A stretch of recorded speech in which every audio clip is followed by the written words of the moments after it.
தினம் நினைத்தல் அல்ல, தினம் முயன்றால். நாம் நினச்சதை தினம் கொஞ்சம் கொஞ்சமாக செஞ்சு முடிக்கிறதுக்கு ட்ரை பண்ணோம்னா கண்டிப்பாக அது விடாமுயற்சி விஸ்வரூப வெற்றியில் முடியும் அப்படிங்கிறது என்னுடைய சொந்த கருத்து. ஸோ தொடர்ந்து செய்வோம், தொடர்ந்து முயற்சி செய்வோம், ஒரு நாள் நிச்சயம் வெற்றி பெறுவோம் அப்படின்ட்டு தொடர்ந்து கண்டினியூ பண்ணுறேன். லைவில் இருக்கிற நீங்கள் நம்ம சேனலுக்கு இப்போ தான் ஃபஸ்ட் டைமு அல்லது புதுசு அல்லது சப்ஸ்கிரைப் பண்ணாமல் பார்த்துட்ருக்கீங்கன்னா நம்ம சேனலினுடைய நேம் வெள்ளக்கோவில் முருகேசன் இருக்குது. அதை டச் பண்ணி உள்ளே போய் நிறைய வீடியோக்கள், லைவ் வீடியோக்கள், சார்ட்ஸ் எல்லாம் இருக்குது, போஸ்டெல்லாம் இருக்குது. அதெல்லாம் பார்த்துட்டு பிடிச்சிருந்தால் மட்டும் அந்த சப்ஸ்கிரைப், லைக், கமெண்ட், ஷேர் இதெல்லாம் பண்ணி சப்போர்ட் பண்ணுங்கள். ஓகேங்களா? ஓகே நண்பா. அப்புறம் லைவில் இருக்கிற நீங்கள் யாராச்சும் லைவில் இருந்தீங்கன்னா நம்ம வீடியோ அண்ட் ஆடியோ கிளியராக இருந்ததுன்னா ஒய்இஎஸ் அப்படின்னு கமெண்ட் போடுங்க. சரியாக இல்லை அப்படின்னா தயவு செஞ்சு நோ அப்படின்னு ஒரு கமெண்ட்ஸ் போடுங்க. அப்போ தான் நம்ம வீடியோ கிளியராக இருக்கா இல்லையான்னு நம்மளுக்கு தெரியும். ஏன்னா நம்ம ஏதோ ஒன்று பேசிகிட்டு இருப்போம், முக்கியமான விஷயத்த சொல்லும்போது டவர் இல்லாமல் இருந்திருக்கும், அது கிளியராக இல்லாமல் இருந்திருக்கும், அது வேஸ்ட்டாக போயிடும். ஸோ அதுக்கு தான் உங்களை கமெண்ட் பண்ணுங்கள் அப்படின்னு சொல்கிறது வேற ஒன்றும் இல்லை. ஸோ அதுக்குத்தான்.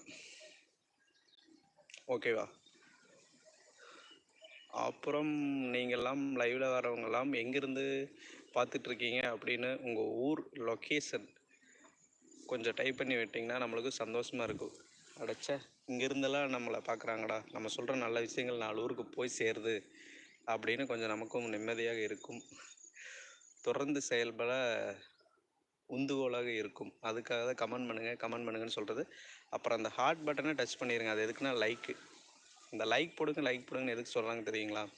ஒரு நல்ல விஷயங்களை சொல்லும்போது நம்ம பார்க்குறவங்களுக்கு யூஸ் ஆகலைனாலும் மற்றவங்களுக்கு யூஸ் ஆகும்னு நினச்சா அந்த லைக் போட்டுவிட்டோம்னா இந்த வீடியோ வந்து நிறைய பேர்த்துக்கு ஷேர் ஆகும். நீங்கள் ஷேர் பண்ண கூட தேவையில்லை, லைக் பண்ணிங்கனாவே ஆட்டோமேட்டிக்காக இந்த யூடியூப் அல்காரிதம் வந்து இந்த வீடியோ வந்து ஷேர் பண்ணும், அதாவது சஜஸ்ட் பண்ணும் நிறைய பேர்த்துக்கு. ஸோ அதுக்காக தான் லைக் பண்ணுங்கன்னு சொல்கிறது, வேற ஒன்றும் கிடையாது.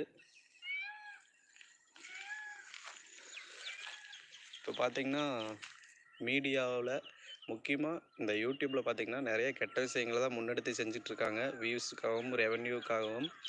ஸோ அந்த மாதிரி டைமிலும் நம்ம நல்ல விஷயங்களை தான் கொண்டு போயிட்டுருக்கோம்.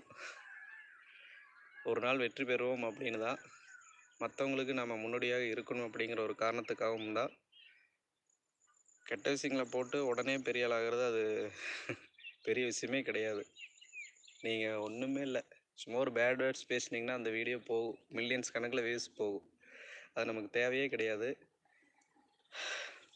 பார்த்திங்கன்னா இப்போது பிறந்த குழந்தையிலிருந்து யூடியூப்பில் தான் உட்காந்துருக்காங்க. சாமத்தில் எழுந்திரிச்சு குழந்தை அழுகுது, அந்த குழந்தை கையில் ஃபோனை தான் கொடுக்குறோம், ஃபோனை பார்த்துட்டு கம்முன்னு உட்காந்துருக்குது. ஸோ அந்த மாதிரி பிஞ்சு நெஞ்சங்கள்லேருந்து வயசானவர்கள் வரை இந்த மீடியாவில் வர்ற செய்திகளை தான் இப்போ அவங்கள தாக்கத்தை ஏற்படுத்துன்னு நான் நினைக்கிறேன். ஒரு காலத்தில் சீரியல்கள் வந்து நிறைய தாக்கத்தை ஏற்படுத்திகிட்டு இருந்தது. இப்போது யூடியூப் வீடியோஸ் பார்த்திங்கன்னா ஷார்ட் வீடியோஸ், இந்த மாதிரி வீடியோஸ் எல்லாம் வந்து தாக்கத்தை ஏற்படுத்துன்னு நான் நினைக்கிறேன். ஸோ அதனால தான் நல்ல விஷயங்களை செய்வோம், சொல்வோம் அப்படின்னு தான் இந்த மாதிரி ஒரு நல்ல நோக்கத்தோடு இந்த மாதிரி செயல்களை செஞ்சுட்டு வரேன். ஸோ நம்ம செயல்கள் பிடித்திருந்தால் தொடர்ந்து சப்போர்ட் பண்ணுங்கள். ஓகே நண்பா. சரி, இன்றைக்கி நம்ம கண்டென்ட்டை வந்து மறுபடியும் சொல்லிட்டு போயிடுவோம். இன்றைக்கி திருக்குறள், அதாவது திருக்குறளினுடைய பொருள், அதனுடைய விளக்கம் என்னென்னு பார்த்திங்கன்னா, மற்ற உயிரினங்களிடத்தில், மற்றவர்களிடத்தில் ஒரு சில நேரங்களில் கோபம் இருந்தாலும் இன்னொரு சில நேரத்திலேயாவது அன்பு, பாசம், பரிவு இதெல்லாம் இருக்கிற உடம்பு மட்டுமே உண்மையான உடம்பு. அன்பு இல்லாத உடம்பு வந்து வெறும் எலும்பும் தோலும் உள்ள உடம்பு அப்படின்னு நம்ம வள்ளுவர் சொல்கிறாரு. அன்பின் வலியது உயர்தினை அஃதிலார் என்பதோல் பொறுத்த உடம்பு அப்படின்னு சொல்லியிருக்காரு. செம்மையாக இருக்க குறள்.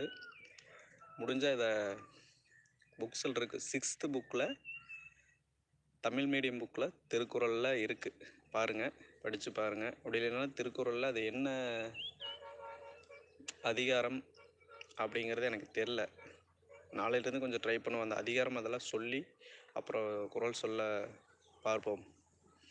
ஓகே நண்பா, நான் கிளம்ப வேண்டிய டைம் வந்துருச்சு, நேரமாச்சு, கிளம்புறேன். இதுவரை ஆதரவு அனைவருக்கும் நன்றி. மீண்டும் நல்லதொரு காணொலியில்